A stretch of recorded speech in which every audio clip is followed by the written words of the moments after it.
Hi, it's James Paul White. I was going to do a video about verses that are hard to live out, but I saw this video on YouTube.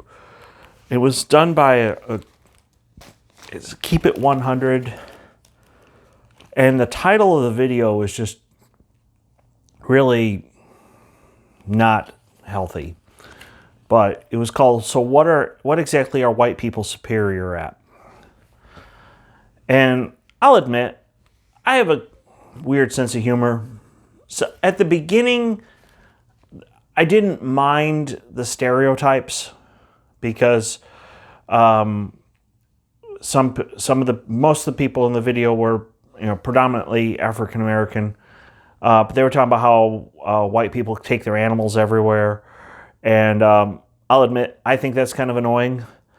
They talk about bland food. And using mayonnaise in every recipe. That is actually true. And I'm trying to get away from that, but of course it goes back to the argument with my dad and I about Hellman's versus Miracle Whip. So I would say this. I think Gothix, if you look up her channel name is Gothix. She's African American and she responds to the things that are said in this video. And I would encourage you to watch that because I think she does an awesome job. Let me tell you what I know. Because number one, I've served with people of all different colors and races in the military.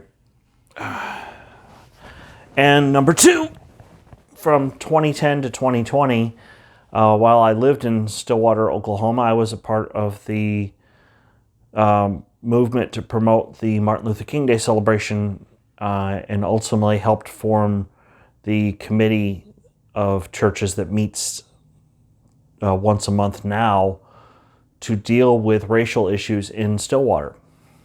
So yeah, a little city of 50,000 people. You have different people from all over meeting together to try to solve the problem of racism.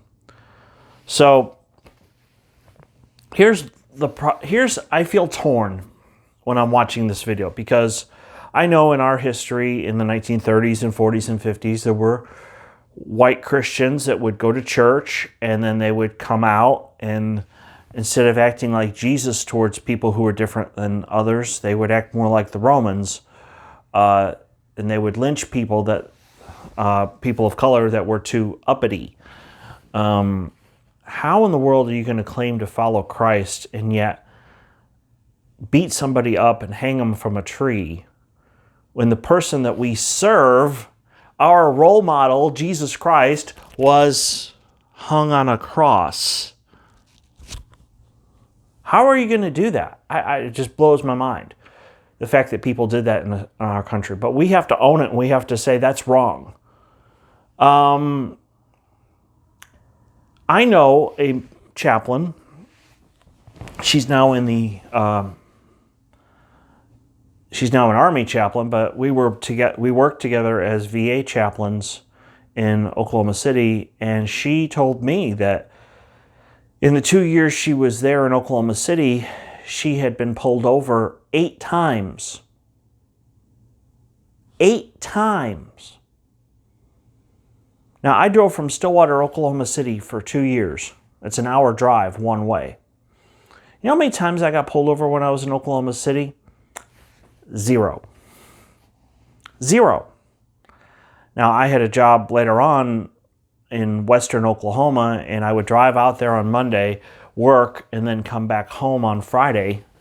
I got pulled over once in Stillwater because the light that goes above your license plate was out, and I was given a warning. I was also given a warning that my headlight was out. I was exhausted. I was just driving down the road. I got pulled over, and he's like, "Do you know your headlight's out?" I was like, "Nah, I just didn't know why I couldn't see that well." And I was given a warning. I didn't get a ticket. I was given a warning. Is there bias in our society today? Yeah. Are there stereotypes? Yes. But we need to go back to what Dr. King said, and we need to judge people based on the content of their character, not the color of their skin. And it's something I have to wrestle with on a daily basis. Because one person in one group of people is rude, that doesn't mean that everyone in that group is rude. You know, the whole stereotype of people making fun of Karens, they call them Karens, middle-aged women with bob haircuts that drive nice SUVs. I had somebody pull in front of me a couple months ago. They cut right in front of me. They were in the right lane. I was in the middle lane. They literally sped up, cut in front of me just to get to the left lane. Instead of slowing down and going behind me, they had to speed up and go in front of me. That doesn't mean that every woman who's between the ages of 40 and 49 is somehow a bad person.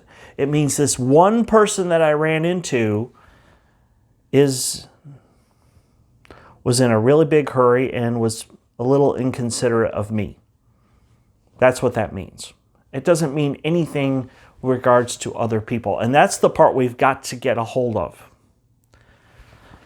Now, is there systemic racism in America? There are definitely things in this country that need to be changed. Because as long as education, for example, there's one, is based on property tax, the inner city schools in America will never have the same quality of education that those in the suburbs. There's a reason why in Oklahoma, for example, and I lived there for 20 years, so I'm very familiar with Oklahoma, why Edmond, which is just north of Oklahoma City, has 3 of the top 10 high schools in the whole state. Why? Because it's one of the richest suburbs of Oklahoma City. And they have more money, and therefore pay more in property tax, and therefore have really good schools. So, we've got to do something. We've got to do something different. But the one thing we've got to stop doing is stop demonizing people that we disagree with. Just because somebody disagrees with you does not mean that we deserve to call them a name. And just because somebody is of a different color skin than you are does not mean that they deserve to be called a name or mistreated or vilified or perceived as being a criminal. We have to work together with people that are different than we are. We are the United States of America. We are a melting pot. We have lots of different people with lots of different skin colors and lots of different ethnicities. And that's what makes this country so great. You know, we can have Taco Tuesday, and we can have, you can have spaghetti on Wednesday, and you can have hamburgers on Thursday, and you can have chicken on Friday or fish on Friday if you're, you know, some people that are Catholic still practice that.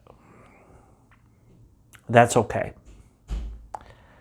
We have lots of different kinds of foods. We have lots of different kinds of ethnic backgrounds. And you put it all together and it makes one really awesome country. So next time you run into somebody and they're rude,